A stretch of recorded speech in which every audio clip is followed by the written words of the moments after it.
Revenue and Customs, HMRC, is launching a US-style reward scheme for taxpayers who tell on family members and former employers under plans to claw back billions lost through tax evasion. James Murray, a Treasury Minister, is expected to announce the plans in a speech on Tuesday to mark the 20th anniversary of HMRC, as part of a crackdown on tax fraud. The radical shake-up means that for the first time, informants will receive compensation linked to the amount of revenue the taxman claws back, as in the US and Canada, the Mail reports. It comes after MPs accused the tax authority of underestimating the £5.5 billion a year cost of tax evasion. HMRC already asks taxpayers to snitch on individuals or businesses who they suspect are underpaying tax or committing fraud. Currently, the authority compensates informers on a discretionary basis, with the amount varying depending on the amount of tax recovered and the time saved in investigations.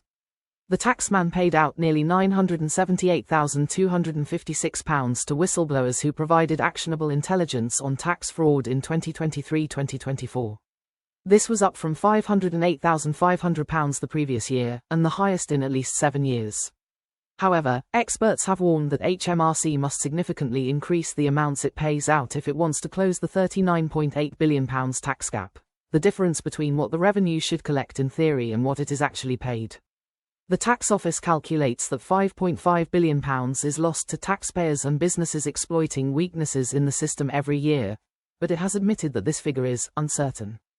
Sir Geoffrey Clifton-Brown, head of the influential Public Accounts Committee, PAC, said last month that this amount could just be the tip of the iceberg. Under the US whistleblower system, informers must provide credible information that leads to the collection of taxes, penalties, or interest. It is administered by the Internal Revenue Service (IRS) Whistleblower Office.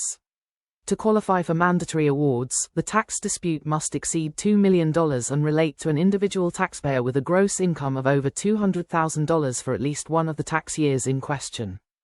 Whistleblowers can receive 15% to 30% of the recovered amount. Reduced rewards of up to 10% apply if the information provided is publicly available.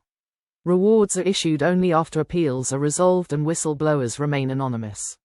Andrew Park, tax investigations partner at Price Bailey, said the switch to a US-style system was a very good idea that would lead to more fraud in big businesses being reported.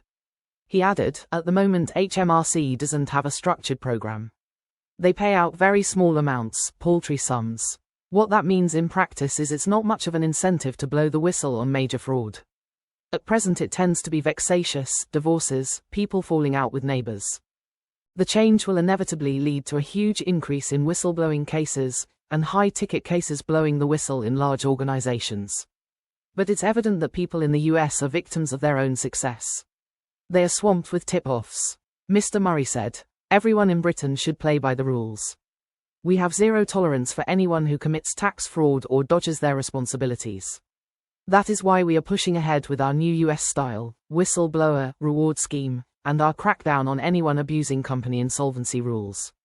By going further and faster in pursuing those who break the rules, we are making the system fairer for everyone else, and we are delivering the Prime Minister's plan for change by creating a simple and modern tax system that promotes economic growth."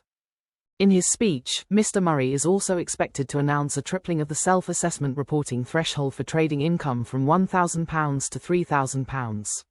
The move would slash the administrative burden for hundreds of thousands of people with side hustles, such as influencers and eBay sellers. The shake-up would mean around 300,000 taxpayers will no longer have to file a tax return.